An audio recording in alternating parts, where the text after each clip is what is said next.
activities here at the centre, and his great Ottoman band, Niavent. He's just going to introduce us to the mood of Constantinople in the year 1007, which we foreigners know as 1529.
I looked up John Mole on Amazon. He has his own web page, and I see that he's written all sorts of interesting books, and had a most unusual career path, having an MBA from INSEAD, and were you a banker after that? Yes, I was. Banker, and then suddenly deciding in mid-career that he wanted to do something else, and there's not much that could be more different and perhaps less certain in its prospects than changing from being a banker to being an author. We had a word or two just before we got started. I think I may have been labouring under a tremendous misapprehension, and perhaps Timothy could correct me. I can see we have Timothy Daunt with us tonight, my immediate predecessor, because I thought that the gentleman who spent such a long time making the organ was the first resident English ambassador in Constantinople, but I gather that may not be the case. I think we also have with us this evening Professor Carswell, who I'm told delivered a lecture on the history of the organ to this society about 15 years ago. And but John Mole is delivering a lecture on rather a different aspect, which is the diary of the gentleman in question. And without further ado, I give you the floor to thank you explain very much. it. Thank you very much Indeed. This evening is really about the Diary of Thomas Dallam, which I so loved when I read it in its Elizabethan original, not the manuscript, but the transposition into print that was published in 1895. That I was captivated by it, I was captivated by the man, and I thought he really deserved a wide audience today, because it's such a great story. And also there are things insights he has and things that he does, which are actually quite relevant today in British relations with Turkey. Now if I can work out how this works. Now the music you've been hearing would have been the kind of music that that you would have heard at the court of the sultans in Constantinople in, as I say, 1599. At that time, Ottoman Empire was probably the largest and the wealthiest in the world, very powerful. It stretched from North Africa, not Morocco, that he was the Sultan of Morocco was still independent then, but from through the Barbary coast, Algiers, Tunis, through Tripoli, Egypt, Cairo, the Hijaz, the holy places, Mecca, all around Syria, what is now Lebanon as well, Iraq, through into Anatolia, the Crimea, which is a lot of present-day Ukraine in there, and the Tataristan, the Tatar areas that provided, among others, the great messengers of the empire,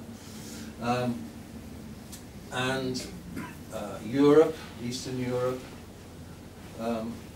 right up to Belgrade. There is still, in the time in which we speak, there was still a war going on with Austria about the control of the Balkans, mainly fought in Hungary. Now, the empire was wealthy because it commanded the great trade routes of the time. Aleppo here, oh yes, it is not. Aleppo here was the end of the great overland route from China and the Indies, bringing silks and above all spices, which Europe had a great hunger for. They controlled here the Persian Gulf through the Straits of Hormuz right up to Basra, and then the goods carried on through Baghdad into Syria. They controlled the Red Sea, more ships from the Indus coming up into Cairo and Alexandria. They controlled the great Saharan trade routes coming up from Central Africa and West Africa, mainly gold in return for salt, and other exotic things like peacock feathers and ostrich eggs, wild animals, oh, and of course slaves. Great source of slaves of Central Africa as well as Sudan. So those were controlled. The Sultan Mehmet III, who was the Sultan this time, when he set off to command the Ottoman forces in Hungary, because they had to defeat, so he thought he'd take charge himself, and he took in his retinue off to war a giraffe. Whether this was to impress the enemy or get them to die giggling, I don't know, but it was that would have come up through this trade route here. Now Mehmet III, our Sultan, if I can, this is the Shah, Padishah, had been on the throne 4 years, and he was 33 years old. His the real power behind the throne, though, was his mother, Safia Valide Sultan, who was a Venetian, from a Venetian aristocratic family, and she was a relative of her predecessor, Murad the third's Sultan Valide, who was also Venetian. And this period, from the wife of Suleiman up to about 1680, was known as the Sultanate of the Women, because they were the real sort of powers behind the throne with undue influence. Now, what's happened there? What's that? Restart your computer. Oh, no, I don't think I want to do that. Anyway.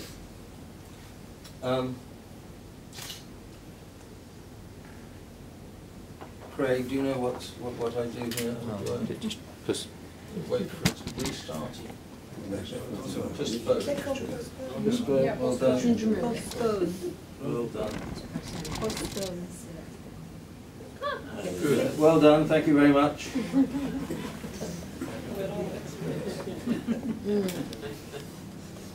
Now, what about the rest of Europe? Well, Venice, still important, but a shadow of her. Shadow of her former self, but she still controls anyway the Dalmatian coast, Corfu, and the important island of Zakynthos. In fact, the governor of Corfu is Safia's, the Sultan mother's father. They also have Crete down here.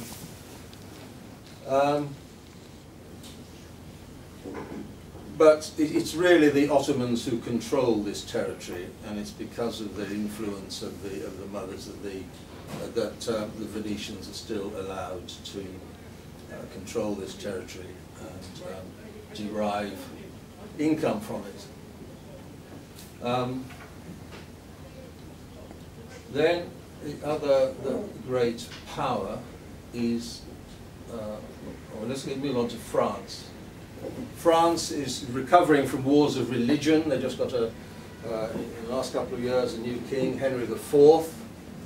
But they've had the oldest trade relations and treaties with the Ottomans of any other European country. Suleiman and Francois I had treaties together. And what is more important and is relevant to our story is the so-called capitulations, whereby France was given trade concessions, including land for their factories, which were basically warehouses and entrepôts. But that the nationals of France and other foreigners who came under their flag, as it were exempt from most Turkish taxes and Turkish law. So it was really, they were really sort of enclaves, a law unto themselves. And any other country that wanted to trade with the Ottomans had to come in under the French flag, which is something that irked the British and the Dutch, for example, because they had to pay dues to the French to be able to trade with the Ottomans. Now, this system of capitulations, incidentally, was lasted in more or less until, well, legally anyway, until the Treaty of Lausanne, when they were finally abolished. Okay, that's the French. Then we have the Papal States in the centre of Italy, but the big Mediterranean power was Spain. Spain, which had just acquired, just sort of taken over Portugal. They controlled Gibraltar and Ceuta, which they still do today. So they controlled the entrance to the Mediterranean from foreign fleets. And as you see, Sardinia, Naples, Sicily. And they also had this territory up here, the Netherlands, Spanish Netherlands. The Protestant part of the Netherlands, Holland, had been in rebellion for some time, supported by the English and actually supported by the Ottomans. And they'd got sort of independence now into the independent Dutch provinces. And that's going to be important for our story later on as well. Now, what about this this cold grey island up in the northwest? Elizabeth I was on the throne, and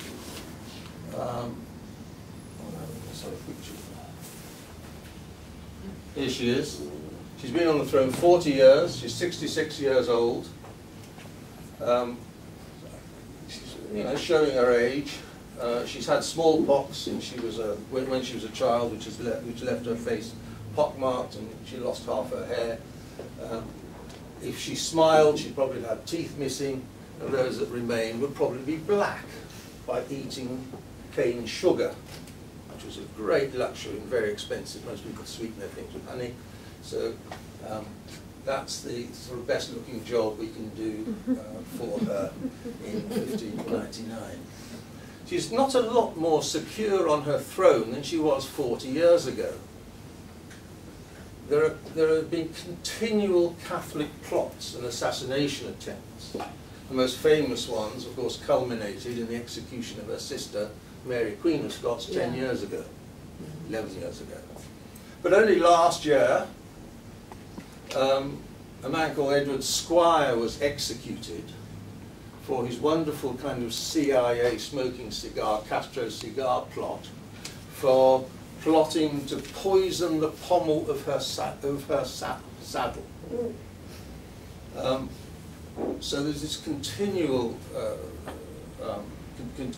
continuous plot supported by Catholic Europe. England has no empire. We just have Scotland is independent. England and Wales under English under Elizabeth's rule. Ireland, which her father Henry VIII invaded, is in a state of constant rebellion. There's been a war going on there, and Elizabethan troops have been trying to put down that rebellion for years now. These Ulster up here and Connaught are actually independent. They're under an Irish, I suppose, warlord you'd call him now, called Hugh O'Neill. Ireland is important to Elizabeth, partly because of the land that is owned by her aristocracy, but also because it's a back door for the Spanish to get in and invade. In fact, in 2 years' time, there will be a Spanish fleet that does invade Ireland. Of course, the big invasion, Spanish invasion, happened 10 years ago with the Invincible Armada. And Philip II sent his fleet, and it was only destroyed by the fire ships and the work of the English Navy, and above all the great storm that blew them round over Scotland and shipwrecked them on Ireland. But there have been 3 more Armada attempts since then, in the last 10 years, by Spain. England has reciprocated by sending armadas of her own. She sent an armada to Portugal, for example, landed troops there to try and rouse up the Portuguese against the Spanish. So why this enmity between England and Spain? Well, Philip II used to be King of England, who was a co-monarch. He was married to the Catholic Queen, who we know as Bloody Mary, for her persecution of Protestants. When Elizabeth then took over the throne, this Protestant queen, Philip thought she was a heretic, and with the support of the Pope and the other Catholic states of Europe, have been trying to get her off the throne ever since. England is supporting the Protestants in Holland, which Philip objects to, and also Spain, of all the European countries, is the furthest developed in the Americas. They're great galleons, 1,000-ton galleons full of treasure, full of gold, and so are coming across the Atlantic, but being intercepted by English ships, Francis Drake and his friends, who are pinching the Spanish gold. And this, he's not too pleased. Now, Philip II just died last year, but his son Philip III is even more fanatical and even more anti-English. It's been a sort of part of Tudor diplomacy since Henry VIII to find allies against Spain, including the Ottomans. What they would dearly like the Ottomans to do is to go and set up a fleet and attack Spain somewhere, perhaps take back Marbella and these islands there that they used to have, perhaps attack Sicily, and to take the pressure off England. There are also alliances or discussions with the Emperor of Morocco, who we're trying to encourage, talking about a joint English-Moroccan invasion fleet on Portugal, and also for the Moroccans to take Gibraltar, and even the Emperor of Morocco would like to re-establish Muslim Spain. Postpone. Let's postpone it again somehow.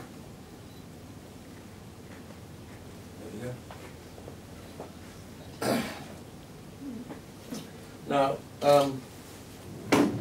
where were we? Yes, Morocco. Now, the other thing that England does is to supply, you know, for the last few hundred years, England has been very big in the arms trade. And we are supplying cannon and musketry and ammunition to the Ottomans and to Morocco.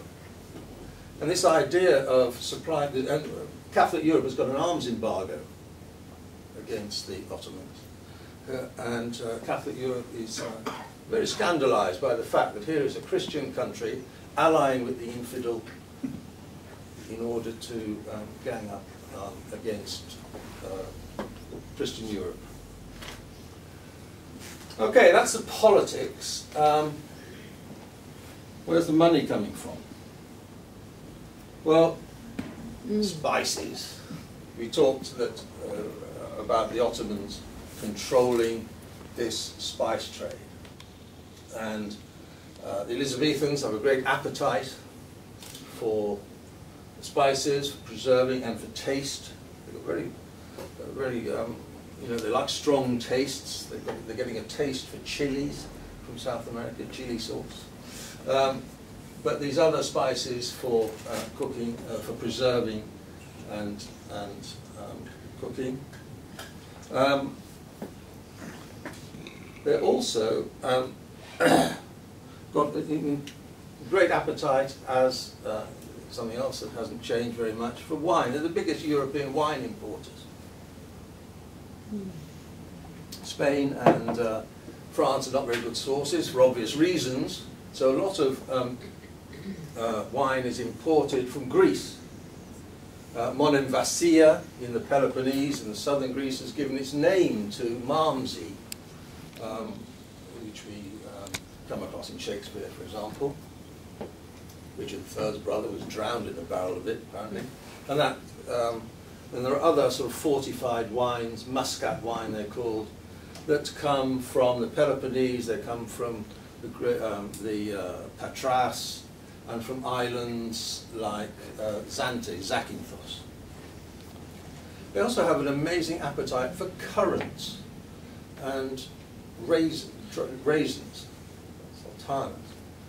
England last year, 1598 I mean, imported over 2,000 tons of currants, which is a pound of currants for every man, woman and child in England.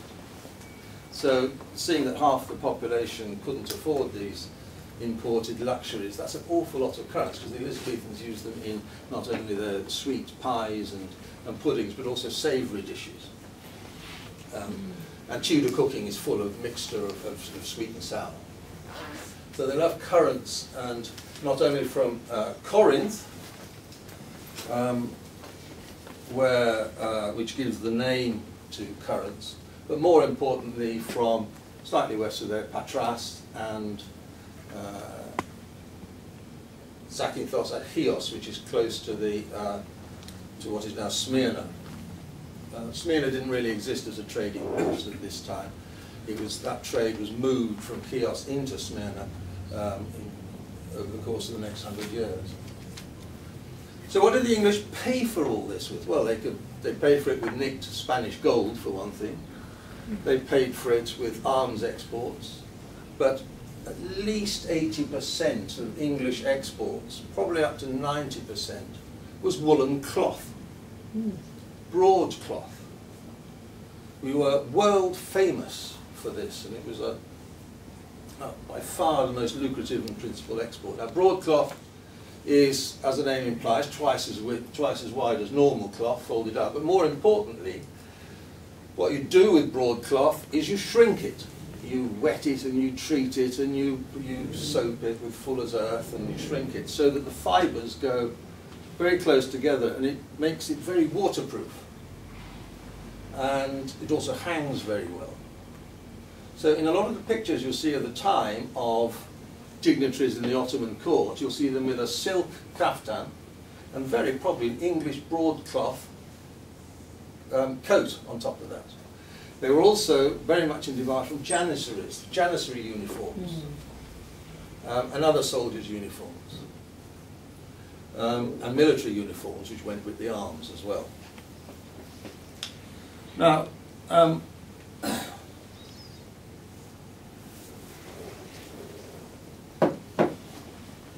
in 10 years ago, actually 1581, which is, 10 years, 20 years ago, Elizabeth gave a charter to a company formed by merchants of the City of London who called themselves Turkey merchants, a name that survives for the next 200 years, Turkey merchants who were trading in the Levant, and formed the Levant Company, which gave, Elizabeth gave this company the monopoly of imports from that area into England. And the Levant Company dearly wanted to, let's get our map back. There we go. The Levant Company had paid for an ambassador in Constantinople. He called himself an ambassador. The other diplomats said he was just paid by, he was just a shopkeeper because he didn't represent the Queen, because he was paid by these merchants. But nevertheless, he was regarded by English as our ambassador in Constantinople with his crew. But the important centre for the Levant Company was Aleppo. That was the headquarters. Obviously because of that trade route. But they also had consuls. We had English consuls in Algeria, in Alexandria, in Tripolis, in what is now Libya, in Chios, in Zakynthos, and a couple of other places whose name I can't remember for the moment. So we were already very well implanted, and there was quite an English community out in the Mediterranean who were sort of working with these consuls on trade. Some of them were born there, others had come from, had been born in Venice and so on, but were just a part of these merchant families. But the Levant Company really wanted proper capitulations. They wanted proper trade concessions like the French. So, what were we to do? Well, in 1598, last year, we decided to. Before we get on to that, our ambassador had been in post for a year. His name was Lello. His predecessor, Edward Barton, had got on very well with Mehmet III, been away with him on campaigns. He was a very charismatic, fat, jolly man. His neighbours complained about the all-night parties at his house. So he generally sort of raised a ruckus in Constantinople. And he was very friendly with Safia. He died last year, and his secretary took over, which is quite a totally different sort of man. He was timid and indecisive and without the charisma. His nickname among the other English was Fog. Fog Lello, thick and wet. So Fog Lello had still, after a year, not presented his credentials to the Sultan. It was very expensive.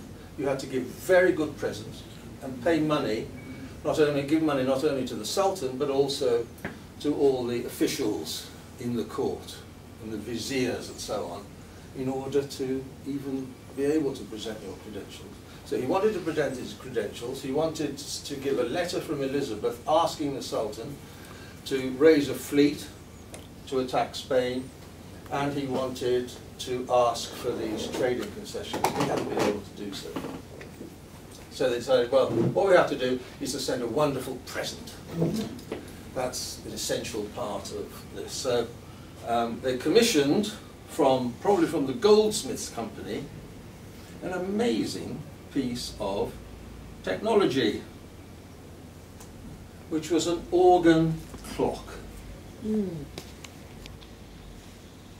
Now this was, first of all, it was an organ, and it was 6 feet wide and 6 feet deep, and certainly as tall as this ceiling. There's some doubt about exactly how tall it was. Dallam says that it was 16 feet, which is a bit tall. One other surviving, here we go, for sperm. Are they giving me a hint here? So this is there you see the organ pipes there and the keyboard. And the thing about this was it was self-playing. It could play by itself for up to 6 hours. It only had 5 songs, so you might have got a bit bored with them by the end of 6 hours. But they were part songs. So they must have had, clockwork and bellows power. It could also be played manually. And then it had a clock. So we have a clock here in the centre. And then above it, in the actual one that's produced, there is a face which tells the time on the hour, announces what time it is. Then the bells play a 4-part melody. Queen Elizabeth comes out of her, like a sort of cuckoo, out of her cuckoo clock, and raises her sceptre, and the planets revolve around her. Manifestation plan. Even at that time, we weren't as silly as to send angels to Constantinople, but there were trumpeters who raised trumpets to the left and blew a fanfare. What else? And if that wasn't enough, there was a metal bird's nest on top, and the little birds flapped their wings and tweeted. There were something like 16 independent pieces of clockwork inside this machine. Amazing technology. I mean, just getting these all to work and work in harmony. So it was an incredible achievement. Now, what did it sound like? This, no, that's not. It may work, it may not. Who knows? Oh, there we go. Now we don't know what this organ actually played, but this music was composed by a contemporary and probably a neighbour of Dallam at about a couple of years before this organ is built. A man called Giles Farnaby, and like Dallam, he was an instrument maker. He made what were called virginals, which was a blanket name for any instrument like a harpsichord or a clavichord or any of those sort of keyboard plucked instruments. This isn't such a good example of parts of harmony. One of the interesting things was they may have been taking a bit of a risk sending 6-part songs to Turkey, to ears, which were only used to monophonic music, as Jade was playing. Because polyphonic music was very much a Western European innovation. And the various technical reasons why, to a monophonic person who only knows monophonic music, harmonic music sounds out of tune, and vice versa.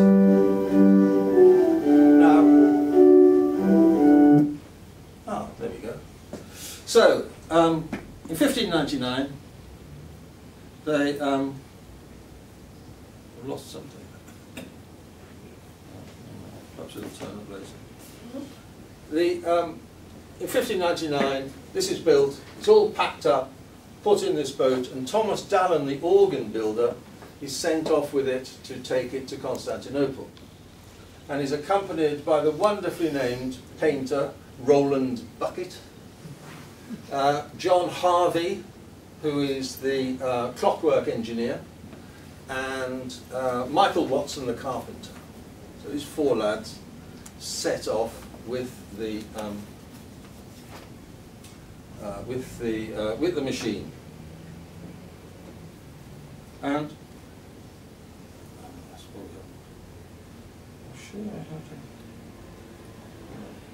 also I had a picture somewhere of the actual diary, but he wrote his diary, and here's a man who he hasn't been to grammar school, hasn't been to university, so he doesn't layer onto the scenery biblical scenes and classical scenes, and when he tries to, he usually gets it wrong. So he's just describing what he sees in very, very straightforward English, very matter of fact. And I also take the manuscript is in the British Library. It was transposed into, as I said, into printed form, and it's such a wonderful story that I thought it really deserved an audience. So I put it into modern English without Elizabethan spellings and locutions and vocabulary and structures and so on, keeping as well as I could to the flavour of the original. It takes them 6 months to get to Constantinople.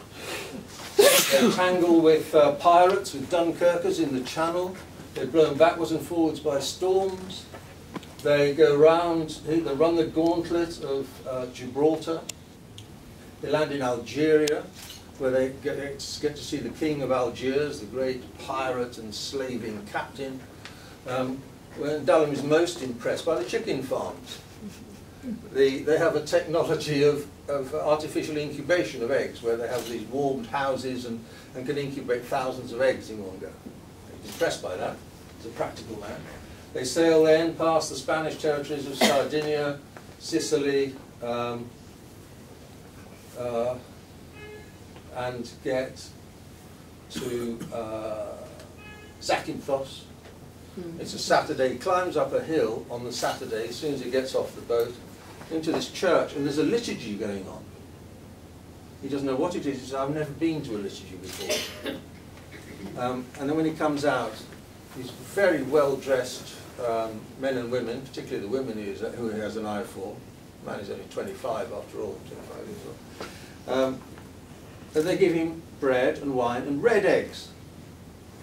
So this was the little service on Easter Saturday morning. So he stumbled across Greek Easter, and evidence that they had red eggs in 1599. Pity didn't stay on for the musketry at the 12 o'clock, but there he is. He didn't know anything. Anyway, so then he carries on to the headquarters in Aleppo, to stay at Iskenderun for a month. And there he's intrigued by the fact that Iskenderun, the port, or Alexandretta, we may know it by, is 80 miles from Aleppo. And the way they communicate across the town is by a pigeon post. So they then communicate about prices and demands or whatever it is. News through pigeons. He then goes up, back, stops at Rhodes, where they have some unpleasant incidents with the deputy governor, the vizier, and then stop at Chios, which, especially in those days, this big product was mastica, which is for flavouring, and also apparently, although I still have to, I'd like to verify this with some contemporary sources, chewing gum for the harem. Yeah. Yeah? Okay. Yeah. Okay, good. Yeah, that's very good. Chewing gum for the harem from Chios. They go up to Gallipoli,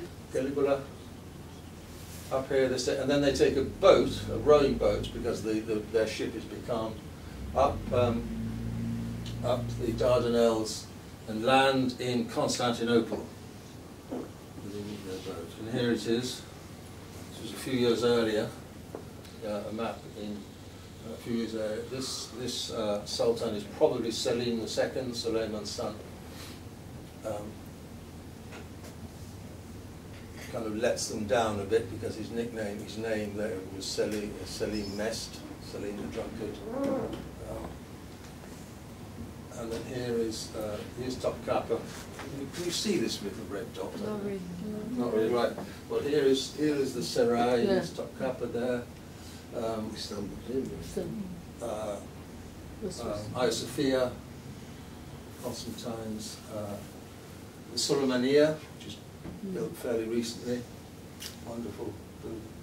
And then over here, Yedi Kule, the fortress where foreign ships were supposed to anchor before they were allowed around. And then Galata, where most of the foreigners live, the old Genoese city here, just around it again. Galata Tower, and what they refer to in the book as the Vines of Pera. And the ambassador has a house up in here, up in Pera. And the rest of the lads are down here in Galata. Okay, so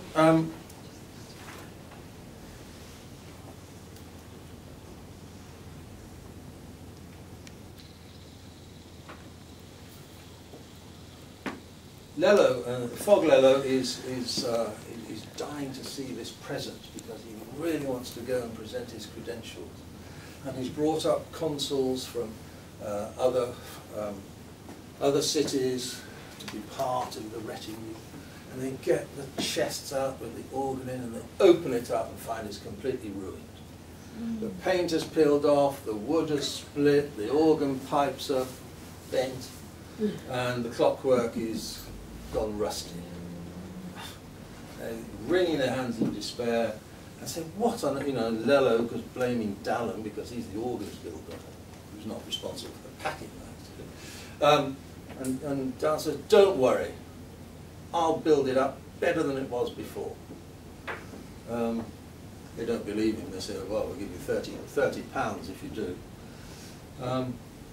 So they go off to they take this sort of wreck up to the house in Pera and erect it.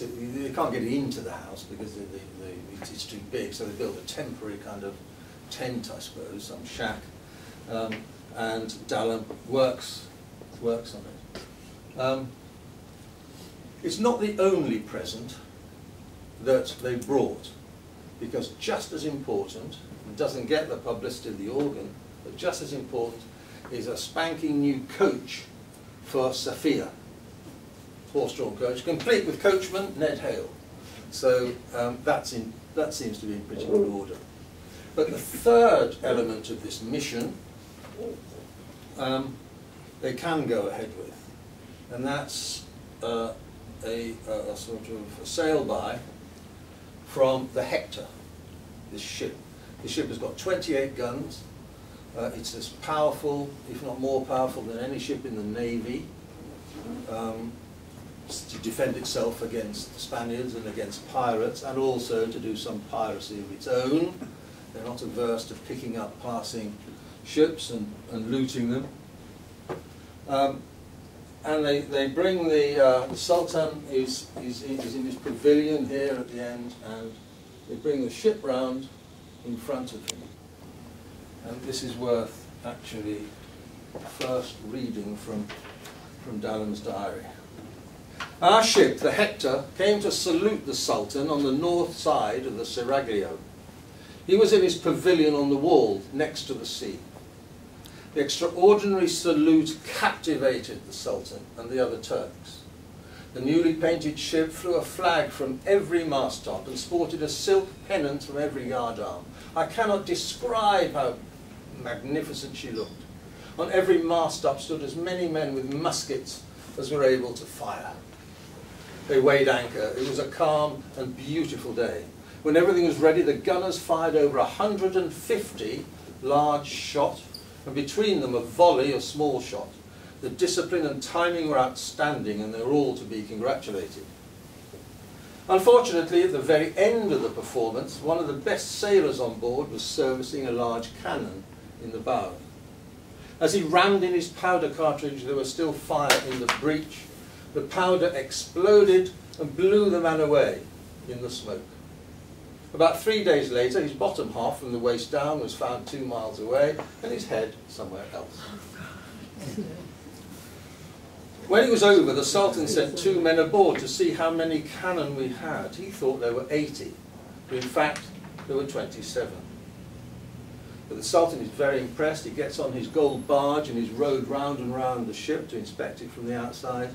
And then Sophia does the same the next day on her barge. So that's the third element of the mission is well accomplished, to demonstrate the power of English shipping, the might of the English Navy, and it also doesn't do their arms sales any harm at all.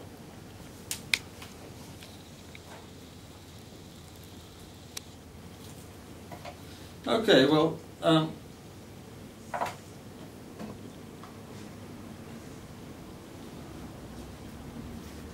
Dallam finally does his work. I'll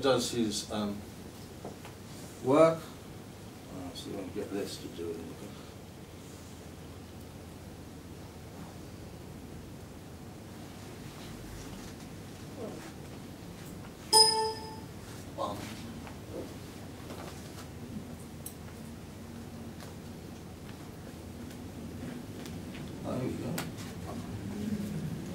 This is the second courtyard today of Constantinople. A lot of things have changed, obviously, since that day. There was a big major fire in 1600 and something, and there have been alterations and admission.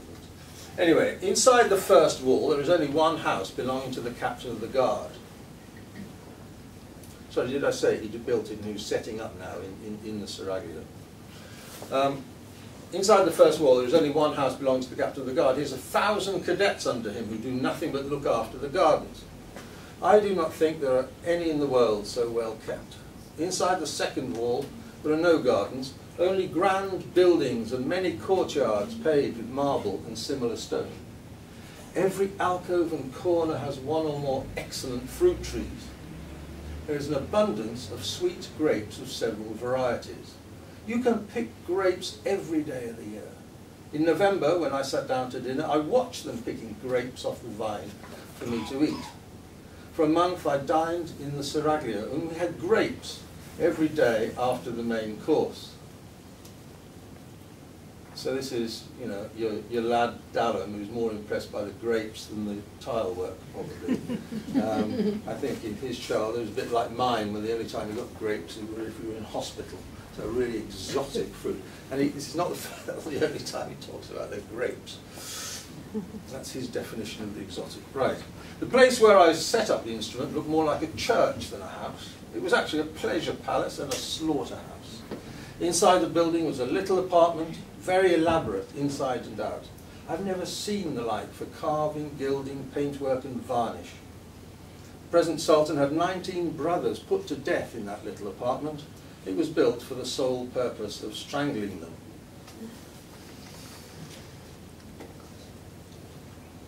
He goes on further descriptions about the pavilion where he's setting up. It has an open roof, but if it rains, you can just pull the canvas roof over it. Then the ambassador sent Mr. Paul Pindar, who was then his secretary,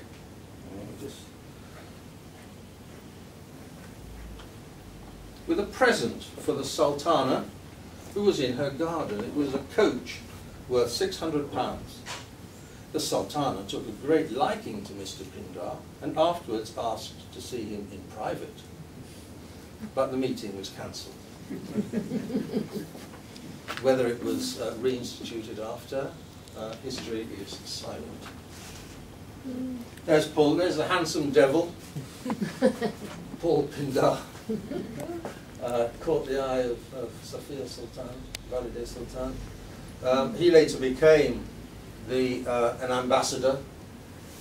He was very successful at it. Then he came home, he made an awful lot of money, built a luxurious house on Bishopsgate, and you can still see the facade of it in the V&A.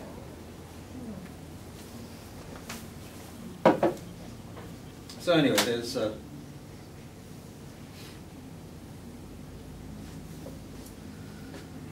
finally, you know, the great day arrives. They can present the organ. And Fogg and his retinue are all kitted out in gold cloth, fancy clothes, riding horses, which are also kitted out. And he's got 20 people following him on foot, all in fine costumes. Dallam isn't going to meet the Sultan, so he doesn't get any fancy clothes. He's just in his woolly suit he brought from England and a green cloak. Now the plan is for the Sultan to receive the gift and then move to the audience pavilion, where he will receive the English ambassador and all his petitions. The night before, the ambassador summoned me to his chamber and instructed me to go early next morning to the Seraglio and make the instrument as perfect as possible. For the Sultan was to come and see it before noon, and he himself was to be received and present his letters. And then he says, "Because I know you will not take this unkindly, I'll tell you straight what will happen. You've come here with a present from our gracious Queen, not to an ordinary prince or king, but a mighty monarch of the world. It would have been better for you to have been sent to a Christian prince, for then you would have been sure of receiving a large reward for your pains.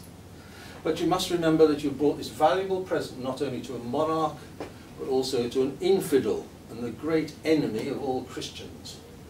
Whatever we or any other Christians bring him, he thinks we owe it to him out of deference or fear or in the hope of some great favour we expect from him.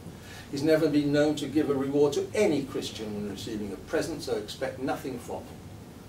You might think that for your long and exhausting journey at the risk of your life you deserve a glimpse of him, but do not expect that either.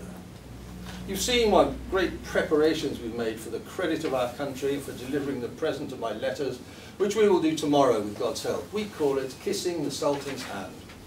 When I come to his gates, I will have to dismount and be searched and escorted by 2 men holding my hands down to my sides into the presence of the Sultan. I must kiss his knee or his sleeve. When I have handed my letters to the Kapi Aga, which I know, having just started Turkish lessons here, should be Kapa Ayasa, I'll be led. The Kapi Aga was the white eunuch who was the Sultan's sort of chief of staff, in charge of the whole palace. Very powerful, important fellow. Up to the doors of the harem, where there's a black eunuch called the Kizla Ayasa. Anyway, letters to the Kapa Ayasa. I will be led away backwards for as long as I can see. I will lose my head if I turn my back on him. Therefore you must not expect to have sight of him. If he's not pleased with the present at first sight, and it doesn't do all the things he was told it would do, he will have it pulled down and trample it under his feet. And then none of our petitions will be granted, and all our trouble and expense will be lost. So, no pressure then. No pressure.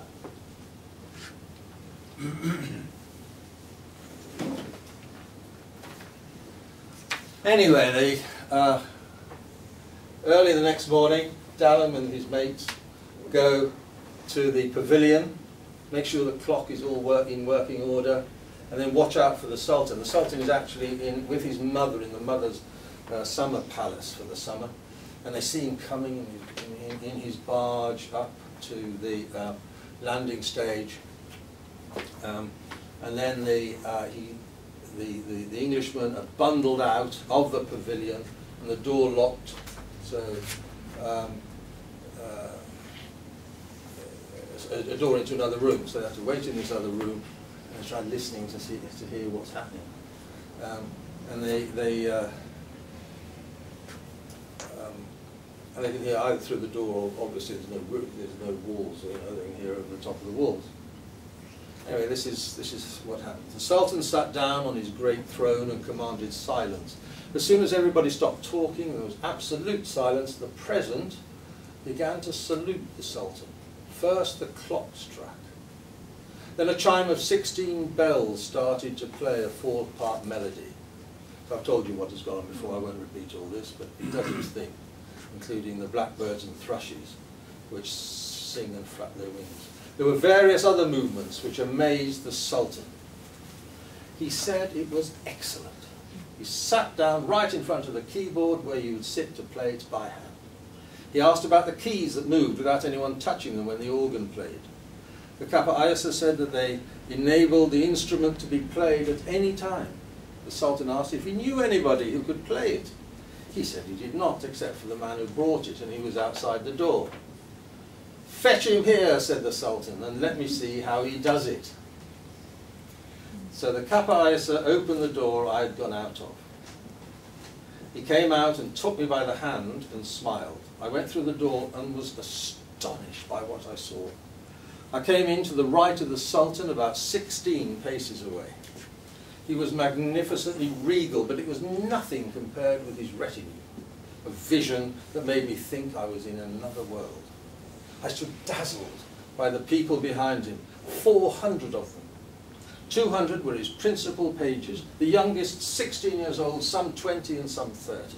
They were dressed in calf-length coats and matching caps of gold cloth, with long pieces of silk around the waist for a belt, and knee-length red cordovan boots.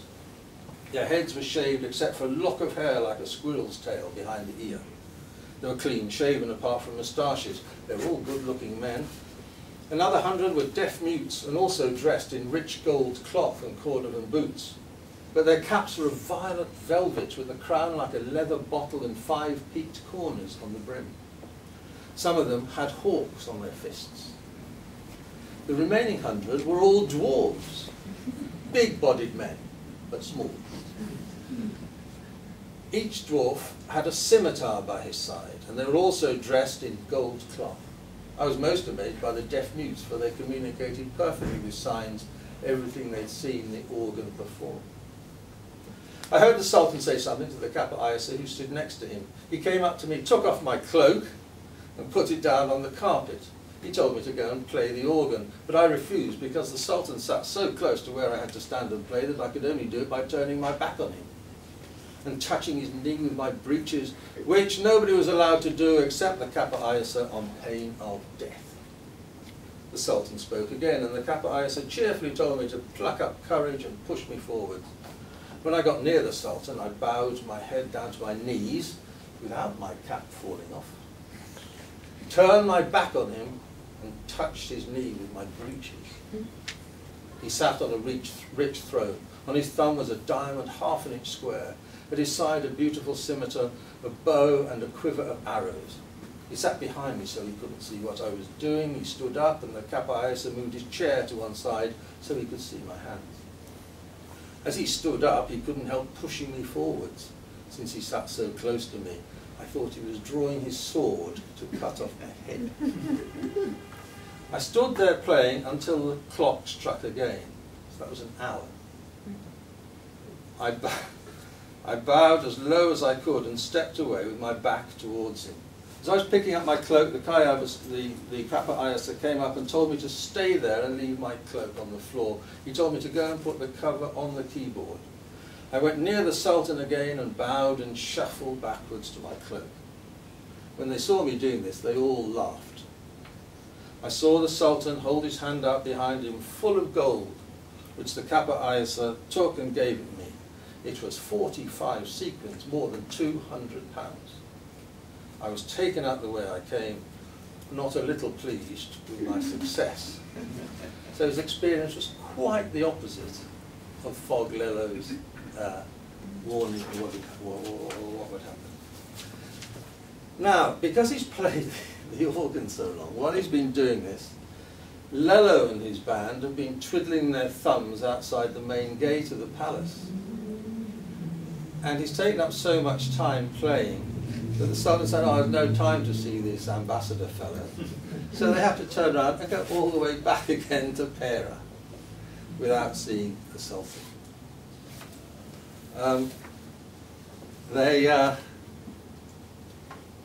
Dallam goes back and tells Lella what's happened, and they're all fairly pleased. Well, they are pleased with what's happened, and not at all pleased that they haven't been able to present their credentials. And the ambassador said there was one thing he regretted. It never crossed his mind that I would come into the Sultan's presence. If he had the slightest suspicion, he'd have spent a few shillings on clothes for me. So that was the, and we can read a lot into that sort of subtext of that description of Dallam, the observer and the participant, and also the way in which he's treated by the most powerful man in the world. Now, what's interesting to find out, and this is postpone. Oh no.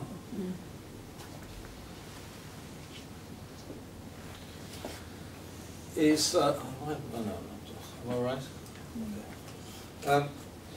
What did the Turks think about this? We're very lucky that a man called Mustafa bin Ibrahim Safi, who was a secretary to, I'm not sure quite who he was, or who he was a secretary to, in the reign of the next Sultan, Sultan Ahmed, about 10 years later. And he writes in his diary, or a history of the Sultan. The following tale was told by Mustafa Ayasa. Mustafa, I don't know, I'll have to check the grammar on that. The chief black eunuch of the abode of felicity. During the Sultanate of Murad, the ruler of the Lutheran kingdom, Turks talked, they used Lutheran for Protestant. The ruler of the Lutheran kingdom among the Franks took the road of submission to the Padishah of the House of Osman, and at that time was, it is said, a woman, queen of a sizable kingdom. This person, in order to approach the abode of majesty and the shadow its protection,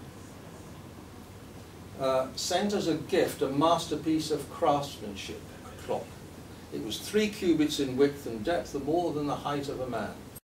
Mouths gave out wondrous notes and marvellous sounds and voices, such that the mind wondered how to describe them, and men of intelligence were too perplexed to define them. So, impressive technology. Present works on that point of view. The Queen expended boundless wealth and unlimited treasure, while the experts who built the clock laboured for many years, toiling and preserving to complete and perfect it. It became a work of art, studded with jewels. The Queen had ordered that it be dispatched with great care and arrive safely. However, by the time it had arrived, the bird that was the ever-victorious soul of Sultan Murad had flown its shining nest, and his benevolent successor, the late Sultan Mehmed, sat on the throne of majesty. The matchless gift was presented to that glorious sovereign and was placed in one of the lofty palaces in the private garden. He examined and scrutinized that unique wonder and listened astonished to the voices and sounds of those persons and likenesses, and for each he marveled at what mankind is capable of. So, it quite works. And if we notice the tone of this, that these presents are to, basically to demonstrate subservience to the Shah Padishah. Now in 1603, which is in 4 years' time, skip ahead, Sultan Mehmed dies, and is succeeded by his son Ahmed I, who is 13 years old. And this is the Sultan Ahmed, who was a good poet, I think calligraphist, and he was responsible for building the Sultan Ahmed Mosque, the Blue Mosque. To demonstrate his religious fervour, I suppose, but there's another way in which he demonstrated it, which we will see from Mustafa's diary. When the throne of the Sultanate of the Padishah and seat of the Caliphate of the King of Kings passed to his successor Ahmed, He went around the groves and rose garden and viewed the clock and saw the persons and likenesses and heard the sounds and unholy voices they gave forth. "Oh God," he said, "what are things coming to? What senseless innovation is this?" He said that in the capital of the Sultanate and Majesty, the site of the throne of felicity, and above all a place where the Supreme Lord was worshipped, the existence of pictures and likenesses and an assembly of such entities was against the sacred law. It could not be accepted. Exceedingly valuable and precious though the clock was, he showed it no respect, but took a heavy battle axe into his hand and smashed it into fragments. He then gave an order, "Burn it, then reduce it to dust and scatter it into the sea." So it lasted 4 years, which was a bit longer than Dallam's other organs that he built and installed in England. He came back quite well known as an organ builder after this, and he put organs in King's College, Cambridge, and Worcester Cathedral, I think Lincoln Cathedral and other churches and cathedrals. And then 50 years later, Cromwellian Puritans took out all his organs and smashed them to bits. So we have no evidence of his work surviving, and for the same reason, basically.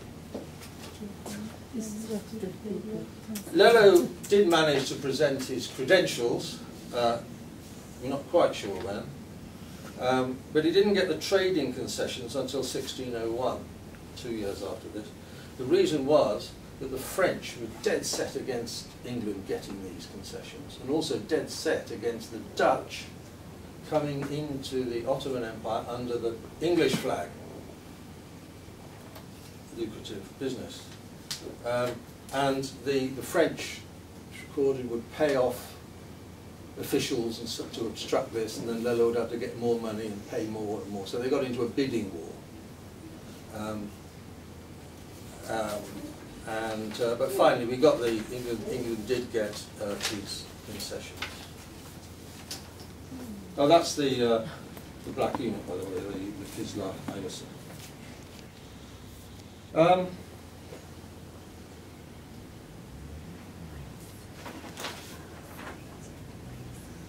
But a lot more happens in the diary, which we don't have time for. The Sultan wanted to keep him in Constantinople, so he was offering all sorts of incentives to stay there. A house, big salary, a couple of virgins thrown in with the package, either from his harem or from anywhere else Dallam could find them. Volos on a ship, and then he makes the first recorded crossing of mainland Greece by a foreigner. He has to go across up over Parnassus, down back to Zakynthos, where he gets on the ship again. Has more adventures. Just before they arrive, they capture a Spanish galleon. There's a fight, and of course, you know, it's not just the crew who comes. All the passengers are given flintlocks, and they have to take one. And the last we hear, Dallam has landed, and he's charged with escorting the captain of the Spanish galleon back to London to the merchants, presumably for ransom. Lots of other things happen as well. So, great story. And what does it tell us? Well, the Turks were impressed with navy technology. And so on. You can't say that the organ itself was, you can't point to any one of these things and say, oh, this was the reason why England got their concessions or whatever. It was all part of this package. There was also the pressure off getting these capitulations because England and Holland found other trade routes that could come round Africa, Southern Africa, for example, and then they started to get much more interested in the New World trade. And the Spanish, Philip III, did sign a treaty. I think it was Sultan Ahmed, and the peace was established, so there wasn't an incentive for the English to go. But it's a wonderful first-person insight into Tudor diplomacy, and also the Tudor world. I think the single thing that most impressed me was that I've been used to this image of Elizabethan England, apart from Drake and forays into the New World, of being rather insular. But here, England was definitely part of this Mediterranean arena. It was very international in trade. When they come back through this, they run the gauntlet again to get back out of the Mediterranean. There's a convoy of about 15 ships going through. There are other English ships that hang around in the Mediterranean, either legitimately taking passengers. They take pilgrims to the Holy Land, and Muslim pilgrims from Algiers to Jerusalem and so on, the holy places. So they were working there. And there were a lot of residents who went there English-born, who went there voluntarily. Obviously there were slaves who were captured, crews of ships, forced to become Muslim and work. But there are others who actually found life much more pleasant on a Turkish ship and in a Turkish town than an English ship in an English town. Dallam has 2 guides. He calls them perfect Turks, because they dress like Turks and they're Muslims. The first one was born in Cornwall, and the second one, who takes over, was named a man named Finch, who was born in Lancashire. So you have this one, you get a sense of England even at that time, of the sort of modernity of it and the internationalism of trade. I hope if you might want to get other things out of it. If you're interested in acquiring a copy of this, it's I've got a few at cut price, £5. You can also get it on Kindle and EPUB and all those wonderful things for about half that price, if you're interested. Thank you so much for listening, not to me, but to Thomas Dallam.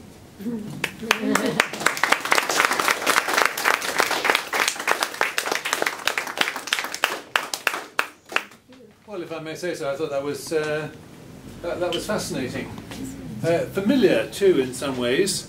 I think ambassadors spend quite a lot of time hanging around waiting, not just in the time of the Ottomans. I used to say that the diplomatic service should have a motto drawn from Milton: "They also serve who only stand and wait." And I'm in a way relieved to see that it applied in the 16th century as well as in the 20th and 21st. I'm sure that's whetted our appetite to find more about the content of the diaries themselves. I'd like to thank John Mill very much and ask whether anyone has got a question or a comment they'd like to make while we're still here.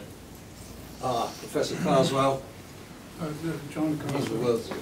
I've been fascinated by Dallam for many, many years because he was a young man at court. His reactions to what he saw and felt are absolutely unique. He came to Turkey as a young man, as I did first in 1951, and I was staggered by what I saw and what I didn't know. I think the nicest thing for me about this diary is when the Sultan is approaching across the Bosphorus to see this extraordinary gift, and Dallam is shoved into a back room and wondering what's going to happen next. Sultan comes, he presses the button. Before he went into the back room, the organ begins to mechanically play. Sultan is astonished. He says, "What's all this about? Hoş geldiniz." And they said, "The man who built it is here." And he said, "Come." And Dallam, as I think all of us will be, very young man, was petrified, absolutely petrified. He said, "Come, go." And he expected he was going to get assassinated or his head cut off. And he made him sit down and gave him a bag of gold.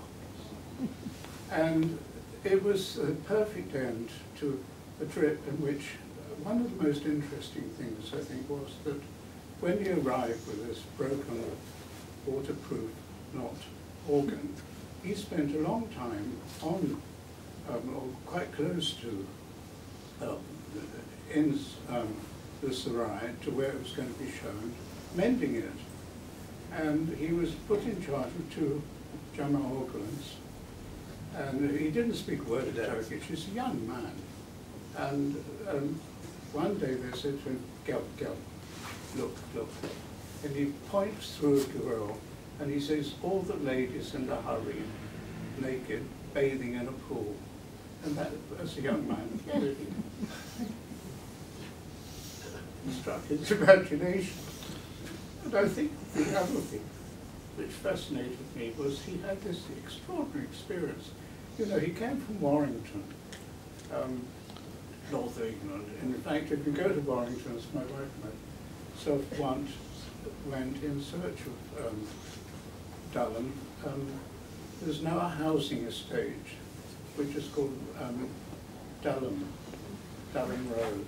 So he's remembered in this country as well.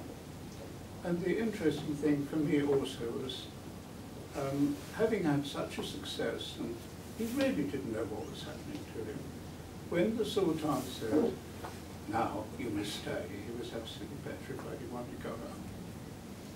And the other side of the story is how he escaped and actually got back, which was also in the diary. And what an extraordinary life he had, aged 21, early 20s. But what's more extraordinary is that he kept this diary, and it's in the British Museum. I don't know if our speakers read it. I certainly haven't. In fact, I'd love to read it one day. But it really needs to be transcribed completely in the original, because he had such an extraordinary, authentic books. And I congratulate the speaker from my point of view for having put in lots more information where I knew nothing about whatsoever, the political background. The organ itself was destroyed by its succeeding Sultan in the Pearl Pavilion on the shores of the Bosphorus, which is quite close to the railway track into Istanbul today. My wife and myself had climbed up the hill to see if we could find any clockwork bits and pieces. But they must be there somewhere. It needs Turks to do a little excavation in that area. And the other interesting thing is that Dallam belonged to a great organ-building family in England, most of which, for the same reason that the succeeding Sultan destroyed Dallam's organ, in England it was Oliver Cromwell who forbade all organs in England to be destroyed. But another member of the Dallam family, Robert Dallam, went to what's that place called? France. Yeah, Normandy. It was so wonderful. A number of years ago, with my wife bicycling round Normandy in northern France in search of the surviving Dallam family organs. They're still there. And one day, having come to we got to a town, I can't remember which I knew there was a Dallam organ. It had just been restored by the French. It was Easter Day, and it was great. Wonderful. Thank you Thank very you. much. Thank you. Thank you very much, Professor. I'm getting more and more jealous, though, because I have to say that modern diplomats, they don't get offered sights of naked ladies in the harem. We don't even get offered virgins as a fringe benefit of the job. See, you can see it And we don't here, get bags you of don't gold, need at to least go. not as far as I know. It might have been different in Timothy Dawn's time, but or David's time. But by the time I got there, I'm afraid all of that had gone. Has anybody else got a question or a? I'd just like to say there's just one little survival of Dallam in England, and that's in Hatfield House. They have an organ there, which is, he didn't build it, but he installed it. It was a Dutch organ, which he installed, and it's beautifully painted and decorated by Roland Bucket. Oh, wonderful. So we still see his work there. Anybody else want to ask anything before we finish? All right, well, let me thank you very much for that, and as you say, there are really rather a small number of... I've got some more backstage. Oh, you do? Well, there's a not so small number available at the bargain price of £5. Personally, I'd always rather have something which exists rather than an e-book or whatever. But let me thank you very much and say I think this is one of the most interesting lectures we've had. It's been very enjoyable. Thank you so much. Thank you.